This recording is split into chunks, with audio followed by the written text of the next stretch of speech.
Bonjour, bienvenue à C'est le Sport, l'émission hebdomadaire du service des sports de Charente Libre. À mes côtés aujourd'hui, Thierry Châtelier. Bonjour Thierry. Bonjour Eric. Mathéo Rondeau, grande première sur le studio. Bienvenue Mathéo. Bonjour Eric. Et on reçoit aujourd'hui Thibaut Dufour, kayakiste extrême, ostéopathe à Ruelle, qui revient des championnats du monde. Bonjour Thibaut. Bonjour. On va notamment expliquer en quoi consiste votre sport. Thibaut, c'est l'objet de l'interview. Jingle.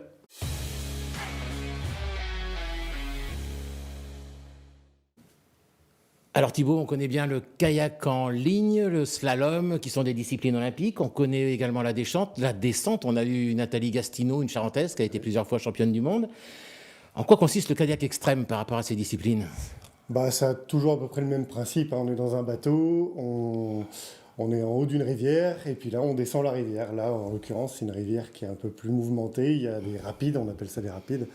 Donc souvent, c'est dans des endroits qui penchent beaucoup. Souvent, le kayak qu'on voit, le kayak de slalom, on est sur des sites artificiels. Voilà, Ouais. c'est des sites artificiels. Nous, en kayak extrême, c'est 100% naturel. Ouais. On appelle ça aussi le kayak de haute rivière. C'est des rivières ou en montagne en général. Et le but du jeu là, pour la compétition, c'est de partir d'un point A et aller au point B le plus rapidement possible. Sans porte, sans slalom, pour Sans le coup. porte, sans slalom, les rapides sont déjà assez difficiles, ça suffit. Est-ce qu'on retrouve les mêmes embarcations qu'en slalom par exemple? Alors non, nous, c'est des bateaux en plastique, parce qu'on est amené à glisser sur les cailloux, toucher les cailloux, déraper, et puis ça va beaucoup plus vite, et puis des fois les sorties de route sont avec des conséquences un peu plus importantes que les bateaux de slalom qui sont en carbone. Eux, ils touchent un caillou, ils cassent tout de suite. Donc nous, il faut que ça soit vraiment solide, quoi. Et quand on vit en Charente, comment on fait pour pratiquer un tel sport ? Alors moi, je m'entraîne chez moi, dans mon club, et De puis Ruelle-sur-Touvre. de Ruelle-sur-Touvre, exactement. Et je me déplace un peu sur les bassins en Charente, et puis principalement lors de mes voyages, lors de mes entraînements, je pars dans les Pyrénées, je pars dans les Alpes, je pars un peu à l'étranger. Juste pour ceux qui voudraient s'y mettre, il n'y a pas de site de kayak extrême en Charente ? Non, il n'y a pas Non. de site kayak extrême en Charente. Non. Non. Est-ce que ça a pu vous désavantager un peu en compétition, ce quotidien un peu monotone en Charente? Oui, forcément. Moi, quand j'arrive sur les compétitions, mes concurrents, ils ont déjà plusieurs mois de pratique quotidienne de haute rivière. Donc oui, clairement, c'est compliqué. Mais après, moi, ça fait 30 ans que je fais du kayak, j'ai pas mal d'expérience, je joue beaucoup là-dessus. Mais c'est quelque chose, il faut se remettre dans le bain. Il y a toujours 2-3 jours un peu compliqués au début, mais ça le fait toujours.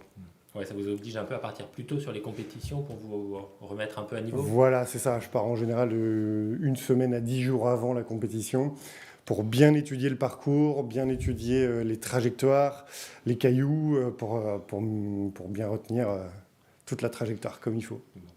Vous m'aviez confié que l'un de vos rêves, c'était d'aller faire du kayak extrême aux États-Unis, qui est a priori, ce que vous me disiez, un grand pays de l'extrême. Ouais, c'est ça. Alors, C'est un rêve que vous fixez, voilà, donc.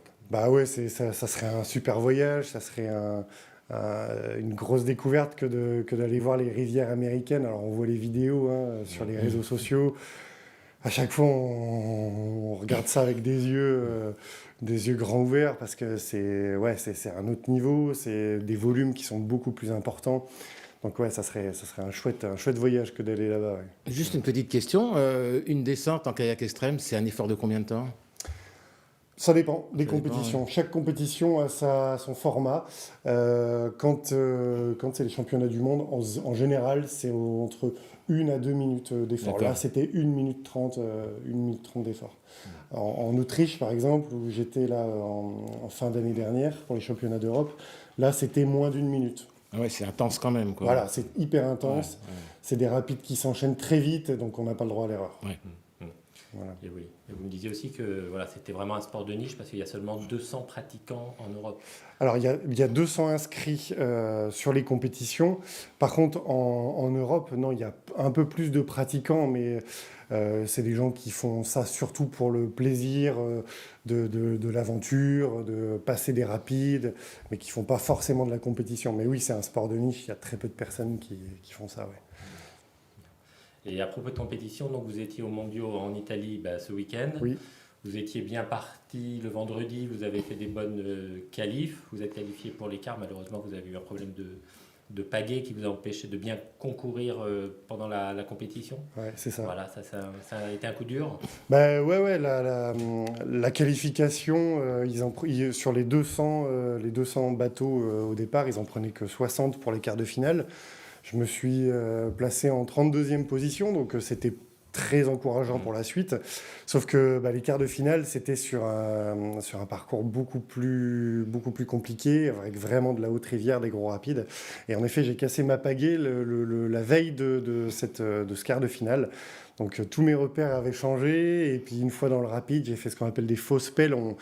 C'est-à-dire que ma pagaie, je l'ai mise dans un mauvais sens, ce qui fait que l'appui dans l'eau était compliqué. Donc je suis sorti de ma trajectoire. Voilà, bon, ça reste de ma faute, hein, c'est sûr, forcément. C'est pas la pagaie qui est le problème. Mais ouais, un peu déçu de cette chose-là. Mais ouais, c'est comme ça. L'an dernier, vous aviez terminé 17e de cette compétition. Vous arriviez avec des ambitions pour cette année? Bah ouais, moi j'ai toujours envie de gagner. Hein. Moi j'arrive, j'ai envie de faire le maximum. Après, bon, c'est sûr que je fais pas le poids face aux cadors de la discipline qui, eux, sont vraiment très très forts. Il y a des pros, c'est des mecs qui sont pros, les tout meilleurs? Le kayak extrême, c'est pas vraiment des pros, c'est des personnes qui vivent un peu d'amour et d'eau fraîche, de quelques sponsors. On leur paye des kayaks. Pour les meilleurs, on leur paye leur voyage, mais c'est pas vraiment des professionnels. On a vu justement un reportage photo sur Internet sur ce week-end. C'est un peu roots quand même, quoi. C'est ça. Ouais. C'est ça. C'est d'amour et d'eau fraîche. C'est en plein milieu de la nature. Ouais. Mais c'est chouette parce que on se reconnecte à la nature, à l'élément, à l'eau. Puis on partage. Ça a l'air très familial, en fin de C'est compte. très familial. Ouais. C'est ça. C'est vraiment aussi pour l'ambiance, quoi. C'est aussi pour l'ambiance, Ouais, bien sûr. Bien sûr. Et alors, vous avez démarré à Ruel, on le disait tout à l'heure. Vous faites du slalom comme Thibaut Delaunay et Antoine Launay qui ont fait les JO de Tokyo. Donc finalement, vous avez arrêté. Pourquoi? C'est que ça manquait d'adrénaline? J'ai pas vraiment arrêté, je continue encore un petit peu, mais c'est vrai que quand j'étais plus jeune, je faisais beaucoup de slalom, je suis allé jusqu'en National 2, et puis après, la vie a fait que j'ai des copains qui se sont mis à la Haute-Rivière, j'ai dit tiens, je vais essayer, pourquoi pas, et puis comme ça, de fil en aiguille, j'ai rejoint une bande de copains, surtout avec laquelle je pratique ça, donc j'en fais toujours encore un petit peu, c'est vrai que c'est ce qu'il y a de plus sympa à faire ici en Charente, puis ça permet de continuer de pratiquer, mais... Vous n'étiez pas forcément tendu sur un objectif comme on peut l'avoir Martin Thomas depuis le début, quoi. Je veux être champion de France, je vais faire les Jeux. Non, j'ai pas percé suffisamment en slalom pour avoir cet objectif-là, mais je continue toujours pour le plaisir, je fais les petites compétitions régionales un peu autour...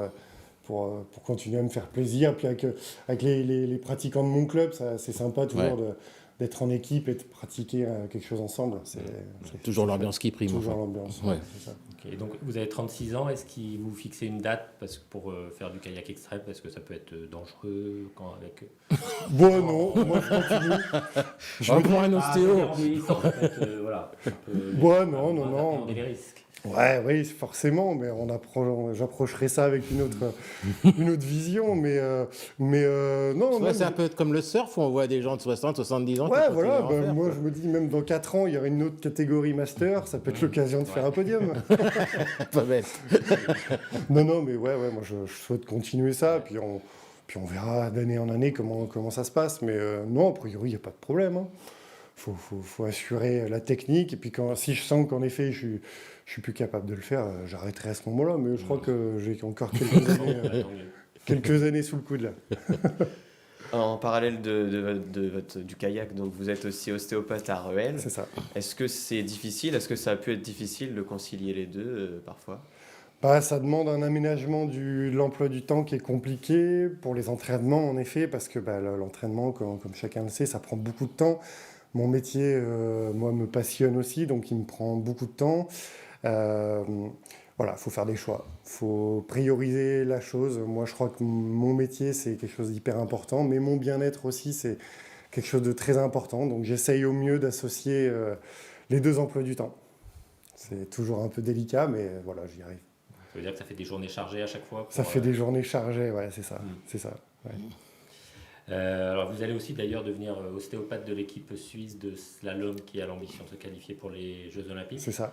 Voilà, ce sera un moyen aussi de vivre les JO de Paris de l'intérieur. Ouais, j'espère. En effet, oui, depuis Depuis quelques mois, l'équipe de Suisse de slalom m'a approché pour devenir leur ostéopathe. Donc là, je les suis une semaine par mois là, pendant leur saison jusqu'en octobre. Donc là, je suis déjà allé à Prague pour une semaine d'entraînement. J'y retourne pour les Jeux européens la fin juin, où il y aura plein de disciplines différentes. Et puis après, il y aura les championnats du monde à Londres qui là, va être décisif pour la sélection olympique de la nation pour les Jeux olympiques de Paris. Donc c'est une grosse échéance pour eux et pour moi aussi. Et ils ont de bonnes chances, les Suisses? Ouais, ils ont de bonnes chances. Il y a des Suisses qui sont très très forts en kayak et en canoë. Donc il y a de fortes chances. Ouais. Comment vous avez noué le contact? Par le réseau. Par le réseau, j'ai des copains qui s'entraînent. J'ai un copain qui s'entraîne à Pau, qui est en slalom, Pierre-Antoine Tillard. Oui, qui est charentais. Voilà, qui connaît très bien, qui est charentais, qui connaît très bien des pratiquants de l'équipe de Suisse, qui du coup a été au courant de la recherche de l'équipe de Suisse d'un kiné ou d'un ostéopathe. Il a pensé à moi, puis on s'est mis en contact et voilà, ça s'est fait comme ça. Voilà. Alors, vous avez une autre passion, c'est la musique. Vous êtes guitariste au sein des Tom Tom Bullets, de punk, charentais. Charentais, ouais. Vous écoutez. Alors, on avait normalement une vidéo pour illustrer.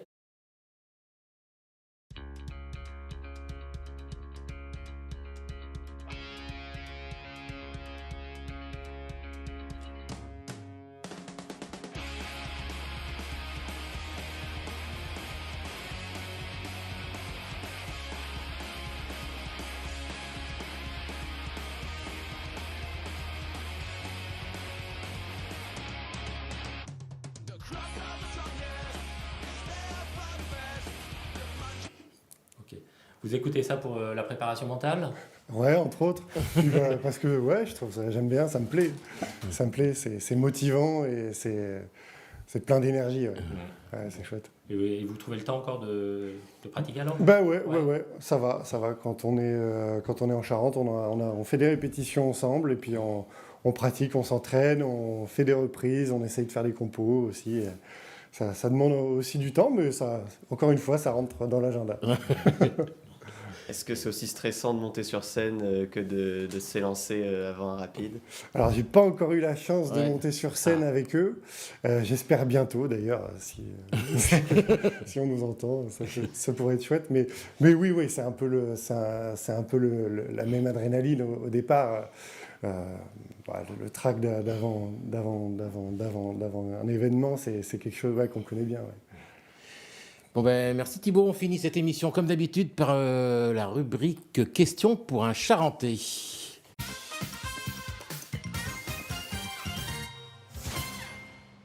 On a pris les buzzers. C'est pas grave, de toute façon comme vous jouez tout seul Thibaut, vous n'aurez pas besoin de buzzer. Donc la formule est très simple, petit quiz, 4 questions. Je commence, question kayak, on commence en douceur, c'est facile. Je suis un séiste, j'ai été porte-drapeau tricolore au JO de Pékin en 2008. J'ai été 3 fois champion olympique de slalom. Tony Estanguet. Ouais, facile. Alors, question plus charentaise maintenant. Nous sommes un duo qui compte à son palmarès 4 titres de champion de France et 1 de champion d'Europe. Licencié au club de Jarnac, nous avons pris la 4e place des JO de Pékin en 2008. Nous sommes... Martin Brault et Cédric Forgy. Ouais, facile. C'est ça, ouais. Attention, question ostéo, plus dur. Enfin, pour moi, c'était injouable, mais on va voir. Je suis né le 6 août 1828 aux États-Unis, médecin militaire pendant la guerre civile. Je change les pratiques médicales en étudiant les traitements alternatifs. J'imagine la thérapie médicale rationnelle via une manipulation du système musculo-squelettique avant d'inventer le nom d'ostéopathie. Je suis... Andrew Taylor Still, le Chapeau, fondateur de l'ostéopathie. Chapeau, que j'ai découvert en préparant le quiz. Voilà. En route vers un 4 à la suite. Ouais, on vise de 4 à la suite. Thibaut, attention, dernière question. Alors, on termine en musique. Question culture punk. Moi, c'est ma jeunesse. On écoute, vous devez trouver le nom du groupe. Et un point de bonus si vous avez le morceau. Allez, on y va.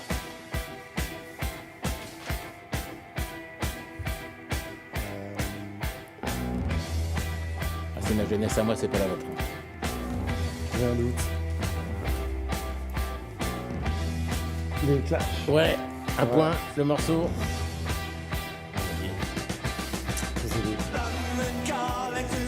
Calling, London Calling. voilà, ça. Allez, on accepte. Ok, super. Alors, deuxième morceau, c'est moins grand public que les Clash, mais c'est on ne peut plus punk rock. Allez, on envoie.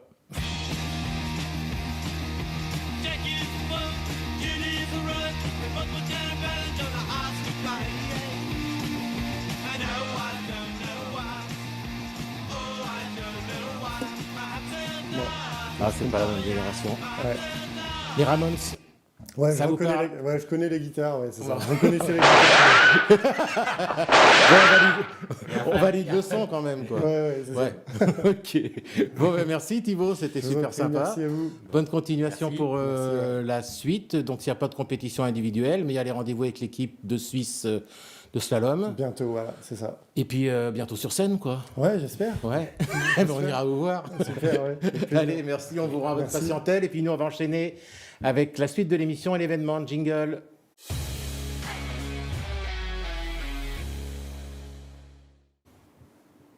L'événement, c'est le national de pétanque qui se déroule de vendredi à dimanche au Boulodrome de Saint-Yrieix, le temple du cochonnet. Mathéo, vous êtes allé sur place cette semaine. Exactement, nouvelle fête en perspective à Saint-Yrieix après la Coupe d'Europe des clubs. Vous en aviez parlé dans l'émission il y a quelques mois. Cette fois, donc, c'est un national qui est accueilli en Charente avec pas mal d'épreuves au programme. De très nombreuses équipes également attendues. On écoute Eric Hervouette, président du comité Charente de pétanque. Donc, est-ce que vous pouvez nous parler un petit peu de ce tournoi national ? J'imagine que c'est une fierté d'organiser ça en Charente, qui plus est dans ce boulodrome. Alors, pour la première fois, c'est le comité départemental de Charente qui va organiser le national, puisque dans le temps, il y avait un national sur Angoulême, mais c'était un club, la PPA, qui l'organisait, et puis, au fil des années, il a arrêté. Donc, on a repris la gestion de ce national. Depuis, normalement, ça aurait dû être fait l'année dernière, mais malheureusement, avec les conditions climatiques, on n'a pas pu le faire. On a été obligé de tout annuler. Et donc, on remet le tapis cette année pour organiser ce national de Charente. Puisque c'est un élément crucial sur les départements qui montre l'empreinte du département au niveau national quand même, et au niveau de la fédération internationale, etc. Est-ce que vous pouvez nous parler un petit peu du programme ? Donc c'est de vendredi à dimanche avec de très nombreux concours. Le programme du national en soi, c'est samedi, dimanche. On a adjoint le vendredi avec un concours vétéran pour nos aînés. Et donc commencera vraiment le national, c'est samedi matin à partir de 9h avec national senior masculin, national féminin. Et après, le dimanche, on fait un national pour les jeunes par catégorie, minime, cadet, junior. Combien de personnes qui vont venir à peu près ? Combien d'équipes ? Alors, Ça mobilise beaucoup de monde. au tout dernier CARA, on a 256 équipes dans le national, alors triplette, hein, on multiplie par 3 le chiffre, en senior masculin. On est complet, c'est-à-dire 64 équipes en féminin. Et pour les jeunes, c'est encore en cours un petit peu, puisqu'on leur laisse un délai un peu plus important pour pouvoir s'inscrire. Et pour avoir encore plus d'informations, donc vous pouvez retrouver un article de présentation dans votre journal de ce jeudi et sur le site internet de Charente Libre. Merci Mathéo. Et droit au but donc à Saint-Yrieix pendant 3 jours. On enchaîne, pas d'équipe du week-end puisque la saison s'est achevée dimanche dernier de foot départemental avec les finales de Champions Div. Avant un ultime rendez-vous, le samedi 17 juin au stade de Gonpontouvre avec le match des étoiles organisé par Charente Libre, le district de la Charente et avec la mairie de Gonpontouvre qui nous met le stade à disposition. On y reviendra la semaine prochaine. En attendant, place à l'instant rematch avec notre partenaire Stadium La Couronne. Jingle.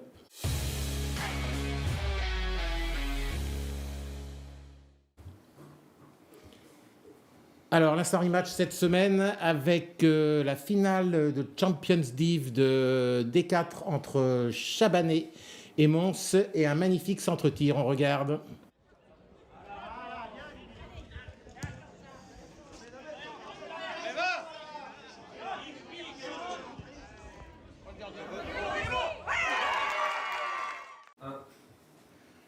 Alors, en l'absence de Kevin et Vincent partis bronzer sous le soleil breton, Thierry, c'est vous qui vous y collez, la palette. Ouais, alors on va revoir ce magnifique but de Chabanais.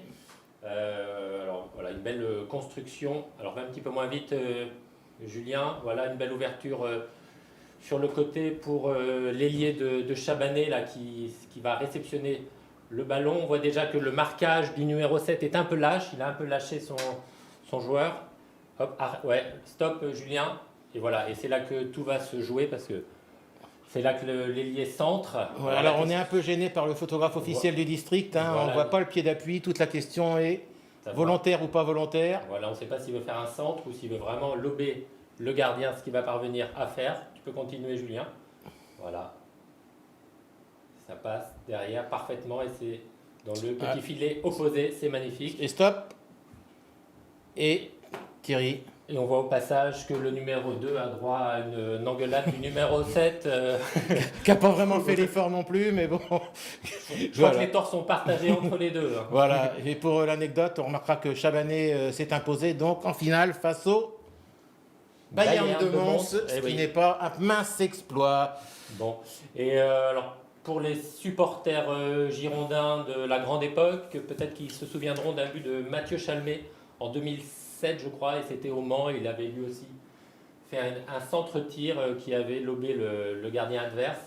Voilà, ça avait été un très beau but. Il n'avait jamais voulu dire si c'était volontaire ou pas, mais voilà. Bon, merci Thierry. Le lauréat est Maxime Pasco de Chabanais. Juste récompense au regard de sa contribution à la crème de la crème de Rematch tout au long de la saison. Merci, on termine cette émission avec l'agenda. Jingle.